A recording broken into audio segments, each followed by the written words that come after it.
X-Men Apocalypse is directed by Bryan Singer, again, thank God, and is the 6th X-Men film in the core series, 8th if you unfortunately include X-Men Origins Wolverine, no thanks, and The Wolverine, and stars all of the returning cast from the past 2 films. There's no one from the originals in this one, and follows the X-Men as they battle, try and save the world against the first mutant, Apocalypse. So this film I was quite excited about. I do love X-Men, and Days of Future Past is by far the best X-Men film and one of the best superhero films created, so coming off of that, this had a lot to live up to, and it didn't quite live up to it all, but I seem to have liked the film a lot more than other critics. So to start with the positives, it was thrilling. The action sequences were incredible. The visuals, except a few 3D visuals at the beginning, the rest of the visuals were stunning, absolutely mesmerising, and some of the effects were out of this world. It was incredible. The costume design was good, all of the cast is good. Obviously Jennifer Lawrence is good in whatever she does, Michael Fassbender is good in everything he does. I was going to call him Patrick Stewart because he really is Patrick Stewart in a younger form. James McAvoy is incredible in there, and there were some newcomers who were really, really good. I don't know the actress's name, but the girl that played Storm was really good. She didn't have all that much to do, but I thought she really embodied Storm, and to be honest I preferred her interpretation to Halle Berry's, really. And Cyclops was actually incredible. I wasn't a massive fan of Cyclops in the original trilogy, but in this film, really good. Really enjoyed his little arc in there and his little origin story, and I thought the actor was really, really good. The standout for me was Sophie Turner as Jean Grey. She absolutely nailed it. She was so good. Absolutely loved her, and it did help that the story with Jean Grey was incredible, and I really, really enjoyed the payoff of that, like, so much. So the acting, the effects, parts of the story were really good as well, and I enjoyed some of the character development in there, and the setup. It's obviously setting a lot up for future films. Again, the same as Days of Future Past, one of the standout scenes in this is Quicksilver's scene. It was just phenomenal again, and they can't really do much wrong with this character at the moment. He wasn't in this film all that much. He was in it more than Days of Future Past, and he had a bigger and better part to play and a role to play in the film and in the final battle, but he still wasn't in it all that much. But his scene really just was amazing, and I feel like Marvel kind of said to them, okay, you have Quicksilver, we'll have Scarlet Witch, but you can have Quicksilver, because they really Marvel didn't put much into Quicksilver at all. So I'm quite glad that Fox took this route with Quicksilver, and he is just really good. I love Evan Peters anyway.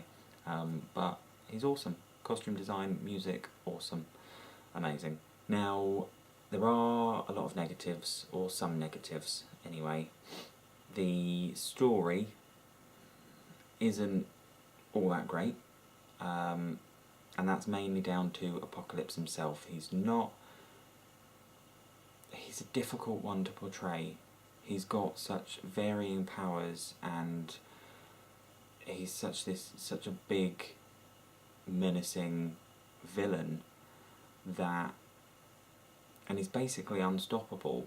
So it's difficult to kind of show him. Really, there was not much motivation for him other than greed, and he did come across as a bit two-dimensional for a villain. So I think it's because we've had such great villains in X-Men. Mainly Magneto has been a big villain throughout the series, and he's such a layered, complex villain, and he's a bit of an anti-hero sometimes, and so I think to then go to Apocalypse, and he wasn't all that great. The design I'm not a massive fan of. He looks better than in some of the early photos. I'm not sure if they did go back and recolour him, because in the earlier ones he definitely did look like Ivan Ooze, but his powers weren't shown all that much, or I don't know, there was just something missing from him. He just lacked. Oscar Isaac was obviously amazing as Apocalypse, and I don't think he could have done any better with what he was given.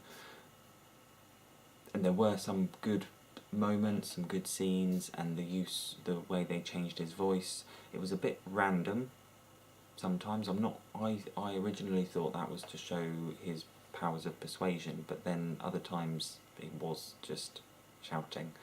So that was a bit strange, and it did bring the story down a lot, because I felt more invested in other story arcs, and I wasn't all that invested in Apocalypse and his weird grand scheme of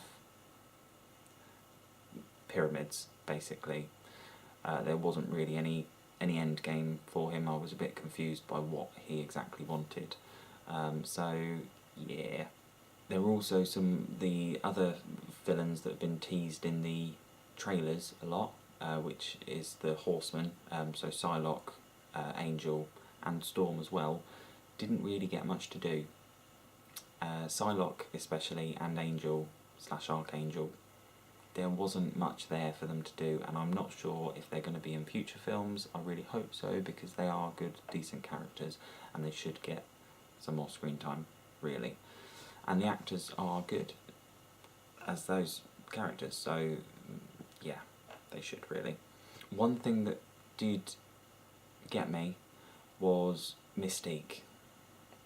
I feel like they weren't 100% sure what they wanted to do with her. They had Jennifer Lawrence, and I think they had to add more of a character and write more screen time for her, because she's such a big actress now. And I just felt like it was forced. I didn't feel like she was necessarily needed in that kind of role, and she's a good character, but she was just kind of plonked in there to be this strange role model. It was, I don't know, I wasn't sure about it at all. So there you have it. That's my thoughts on X-Men Apocalypse. Some good, some bad. Overall, it is a decent film, and it is worth going to see. It's really good setting up future films without making it obvious and doing an Amazing Spider-Man 2 where it's just basically a large trailer for a future film. So I think they did do a really good job of adding little subplots in there that will be picked up later on, and it was a satisfying story. It was enough. It was just good fun. It was, I think, a bit of a letdown after Days of Future Past being so great and First Class being so great as well. If this would have come after Last Stand, I think everyone would be loving this right now, because it's a hell of a lot better than Last Stand, and it does make up for some of the mistakes in Last Stand. With all that in mind, I have given X-Men Apocalypse 76 out of 100, which is a B.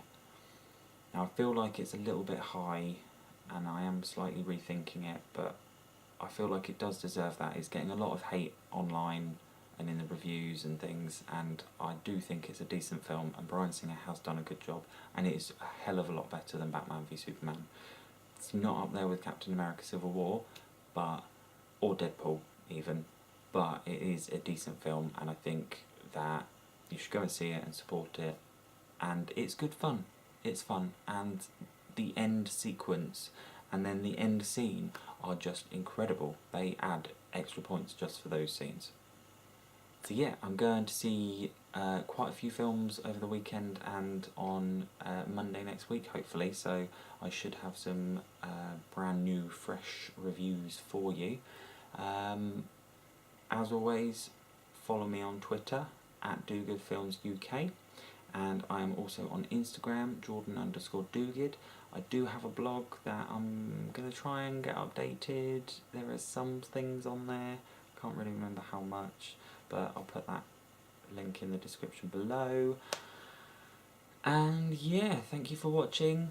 Subscribe for more videos. Give me a thumbs up if you liked it, or just give me a thumbs up anyway. Let me know if you've seen X-Men Apocalypse. I know it has been dividing people, so let me know what you thought in the comments below, and I will see you soon. Bye!